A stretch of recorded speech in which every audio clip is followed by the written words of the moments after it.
আমার কাছে কাগজটা আছে, মিনিটশিট আমি বানিয়ে নিয়েছিলাম, যে সবাই লিখেছে। আমি ওখানে লিখেছি আগামী জাতীয় সংসদ নির্বাচনে এলডিপি এককভাবে নির্বাচন করার সিদ্ধান্ত নিয়েছে সর্বসম্মতিক্রমে। এটা প্রস্তাব ছিল কার? রিদওয়ান আহমদের, আমাদের মহাসচিবের।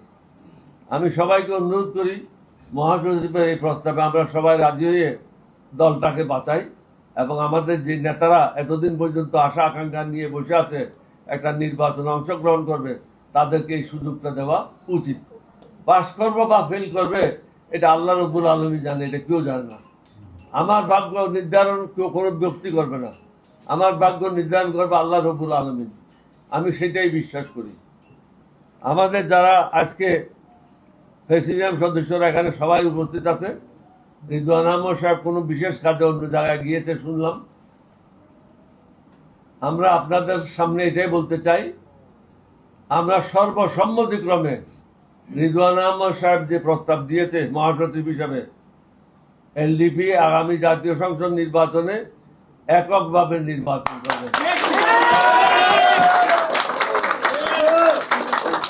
আমাদের যে সমস্ত প্রার্থীরা নির্বাচন করতে ইচ্ছুক, যে 84 জন নাম লিখিয়ে দিয়েছিল, বাকি 40 জনও নাম লেখাতে চেয়েছিল, সমগ্র দেশে যারাই আছে তাদেরকে আমি অনুরোধ করব, যারা নির্বাচন করতে ইচ্ছুক আমার দলের, তারা যেন সবাই অনতিবিলম্বে আমাদের যুগ্ম মহাসচিব বেলালের সাথে যোগাযোগ করে নির্বাচনের জন্য প্রস্তুতি গ্রহণ করবে।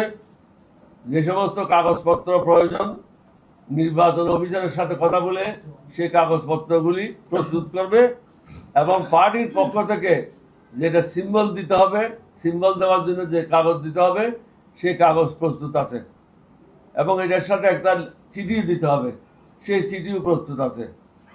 সুতরাং বেলাল মিয়াজির সাথে যোগাযোগ করলে আমরা সেই কাগজগুলি প্রত্যেক প্রার্থীকে দিয়ে দেব। এখন আর কোনো বাধা থাকলো না, এলডিপি এককভাবে ইনশাল্লাহ মাঠে নির্বাচন করবে, এটাই আমাদের।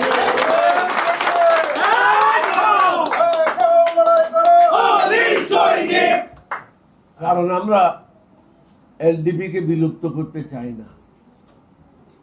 এলডিপির জন্ম হয়েছিল সুশাসন, ন্যায় বিচার, জনগণের অধিকার প্রতিষ্ঠার জন্য, চাঁদাবাজ মুক্ত বাংলাদেশ করার জন্য, সন্ত্রাস মুক্ত বাংলাদেশ করার জন্য, গরিবের স্বার্থ রক্ষার জন্য। কারো জায়গা যেন দখল না হয়ে যায়, কারো ব্যবসা প্রতিষ্ঠান যেন দখল না হয়ে যায়, মানুষ সুশাসন থেকে যেন বঞ্চিত না হয়। আমরা সেই জায়গায় আছি, এবং সবচেয়ে বড় কথা হলো আমরা কোনো দেশের পক্ষেও না, কোনো দেশের বিপক্ষেও না, কিন্তু আমরা চাই না কোনো দেশ আমাদের দেশে এসে মাতবরি করুক। আমরা কারো কোনো দেশের দালাল হিসেবে কাজ করতে চাই না। আপনাদেরকে আমি একটা জিনিস